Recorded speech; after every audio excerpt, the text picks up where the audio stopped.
Hello friends, मैं हूं आपका दोस्त और होस्ट अंकित। और आज मैं आप लोगों के लिए लेके आया हूं ओ माई लैंडलॉर्ड वेब सीरीज के एपिसोड 5 एंड 6 का एक्सप्लेनेशन। अभी तक आपने अगर इससे पहले के एपिसोड्स नहीं देखे तो हमारे वीडियो के ऊपर दिए गए आई बटन पर क्लिक करके देख लें या फिर हमारे डिस्क्रिप्शन में भी क्लिक करके देख सकते हैं। बिना किसी देरी के सीधा चलते हैं एक्सप्लेनेशन की तरफ। और हाँ, अगर आपने अभी तक मेरे चैनल को सब्सक्राइब नहीं किया तो प्लीज़ कर दो यार, आपके भाई को सपोर्ट मिलेगी। चलिए फिर एपिसोड 5 की शुरुआत में हमें दिखाया जाता है कि बिंगजो ने ओजोइन को हक किया रहता है।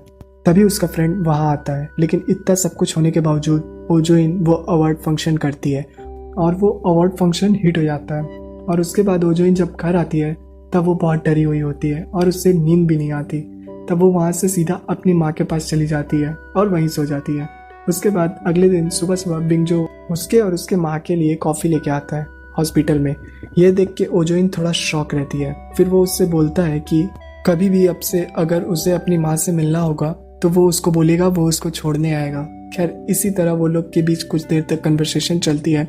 उसके बाद सीन बिंगजो की माँ की तरफ मुड़ जाता है, जहाँ हमें पता चलता है कि उसकी माँ को कैंसर है और उसकी डॉक्टर उसकी माँ को बिंगजो को ये बात बताने के लिए बोलती है, लेकिन वो मना कर देती है। फिर डॉक्टर उसे समझाती है कि उसे ये बात बतानी चाहिए। उसके बाद सीन फिर से उसकी माँ के हॉस्पिटल की तरफ मुड़ जाता है, जहाँ पार्कुन भी पहुंच जाता है और ओजोइन की माँ के लिए गिफ्ट लेकर भी पार्कुन आता है। और फिर पार्कुन और बिंगजो में उसकी माँ को कॉम्प्लीमेंट देने का कंपटीशन हो जाता है। और फिर तभी अचानक पुलिस स्टेशन से बिंगजो और ओजोइन के लिए कॉल आ जाता है और वो लड़की जिसने ओजोइन पे अटैक किया था, पुलिस ने उससे पकड़ लिया होता है। जब वो वहाँ पहुँचती है तो उन्हें पता चलता है कि वो लड़की ओजोइन की बहुत बड़ी फैन थी। उसने उसे बहुत सारे लेटर लिखे थे और उसे भेजे थे, लेकिन सामने आने पर जब ओजोइन ने उसे पहचाने ही नहीं, इसीलिए उसने गुस्से में ऐसा किया। फिर वो दोनों वहां से घर आ जाते हैं और फिर ओजोइन बिंगजो से कहती है कि उसकी प्रेजेंस से वो सेफ फील करती है। और फिर उस दिन का एग्जाम्पल देके वो वहां से अपने रूम में चली जाती है और बिंगजो भी बहुत क्यूटली उसको देखता रहता है। एंड अगले सीन में वो उसके लिए दूध गर्म करके उसको देता है और इसके बाद वो बिंगजो को बोलती है कि उसने कभी ऐसा सोचा नहीं था कि वो दोनों भी एक टीम की तरह एक साथ एक घर में रह सकते हैं। और फिर वो उसे थैंक यू बोल के वहां से चली जाती है। खैर, अगले दिन बिंगजो की माँ बिंगजो और ओजोइन के घर आ जाती है और वो दोनों को एक साथ पकड़ लेती है। और फिर सारी इंक्वायरी के बाद वो ओजोइन से पूछती है कि कोई पर्सनल फीलिंग तो नहीं है उसको बिंगजो को लेके। फिर ओजोइन सीधा ना कह देती है। ये देख के बिंगजो भी ना कह देता है। खैर, इधर साइड बाय साइड बिंगजो के असिस्टेंट और ओजोइन के असिस्टेंट के बीच में भी प्यार चल रहा होता है। इसके बाद अगले सीन में हम देखते हैं कि ओजोइन और उसका फ्रेंड पार्कुन दोनों डिनर कर रहे होते हैं, जहाँ पार्कुन ओजोइन को बोलता है कि उसने अपने न्यू घर में उसको इनवाइट नहीं किया, लेकिन ओजोइन इस बात को टाल देती है। और दूसरी तरफ बिंगजो ओजोइन के प्यार में पागल उसी के सपने देखता रहता है और उसे हर जगह ओजोइन ही दिखाई देती है। खैर, अगले सीन में बिंगजो की माँ और ओजोइन की माँ अपने एक पुराने फ्रेंड के स्टूडियो में आती हैं और गेट टुगेदर करने के लिए वे लोग अपने अपने बेटे बेटी लोग को बुलाते हैं और वहाँ सब एक दूसरे को देख के शॉक रह जाते हैं। उसके बाद वो लोग उन दोनों को उस वक्त वहां से भेज देते हैं और फिर बाद में उनकी माँ लोग उन दोनों के लिए एक ब्लाइंड डेट फिक्स करती है। यार, ऐसी मम्मी इंडिया में क्यों नहीं।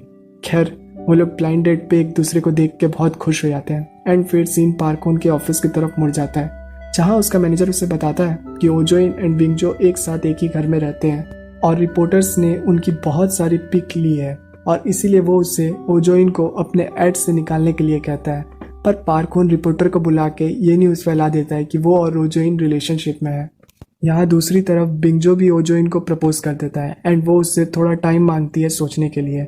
उसके बाद वो दोनों एक साथ घर आ जाते हैं और फिर पार्कुन उसके घर आकर सारी बात ओजोइन को बता देता है और उसे न्यूज़ रन कराने के लिए परमिशन मांगता है। और ओजोइन भी थोड़ा बहुत सोचने के बाद उसे हाँ कर देती है और ये सुन के बेचारा अपना बिंगजो बहुत अपसेट हो जाता है और ये एपिसोड यहीं खत्म हो जाता है। एपिसोड 6 की शुरुआत में हम देखते हैं बिंगजो ओजोइन से बहुत गुस्सा हो जाता है और वहां से सीधा अपने रूम में आ जाता है। खैर, अगले दिन ये न्यूज़ से बवाल मच जाता है और बेचारा बिंगजो बहुत परेशान रहता है और दूसरी तरफ उसकी माँ का कैंसर बढ़ रहा होता है। और ये देख डॉक्टर बिंगजो को मिलने बुलाती है और फिर वो सारी बात उसे बता देती है।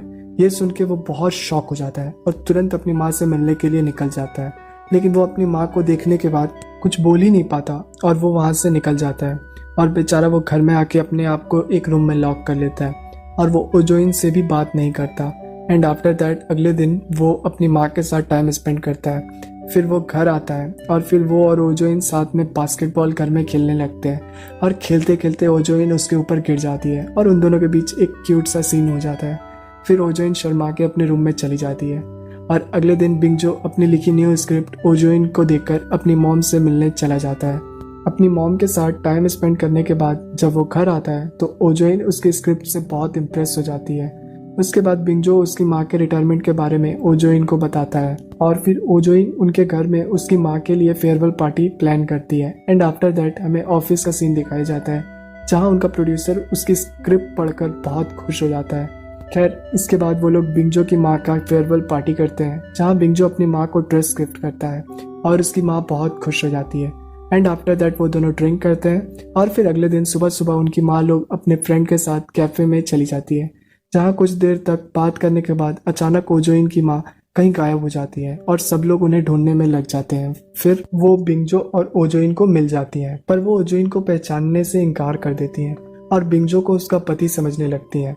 फिर वो लोग घर आ जाते हैं जहाँ ओजोइन बहुत मायूस होकर बैठी रहती है। एंड अगले सीन में हमें देखते हैं कि वो अपने माँ के पास जाकर रोते हुए कहती है कि प्लीज़ माँ मुझे मत भूलिए। एंड आफ्टर दैट वो बाहर आकर सोफा पे बैठ जाती है। फिर बिंगजो उसे समझाता है और उसे हिम्मत देता है एंड इससे भी बुरे सिचुएशन से लड़ने के लिए तैयार रहने को कहता है। एंड और वो उससे इम्प्रेस होकर उसके चिक्स पे किस कर देती है। एंड इसके बाद ये सीन यहीं पे कट हो जाता है और ये एपिसोड यहीं पे एंड हो जाता है। सो आई होप आप लोगों को मेरा एक्सप्लेनेशन पसंद आया हो। इसके बाद के एपिसोड्स भी हम बहुत जल्दी अपने चैनल पे लेके आएंगे। तब तक के लिए आप लोग प्लीज़ हमारे चैनल को सब्सक्राइब कर दीजिए और इस वीडियो को लाइक कर दीजिए। एंड प्लीज़ आप लोग अपना और अपने फैमिली का ध्यान रखें। चलिए फिर मिलते हैं किसी नए एक्सप्लेनेशन में। तब तक के लिए bye bye, tata, take care.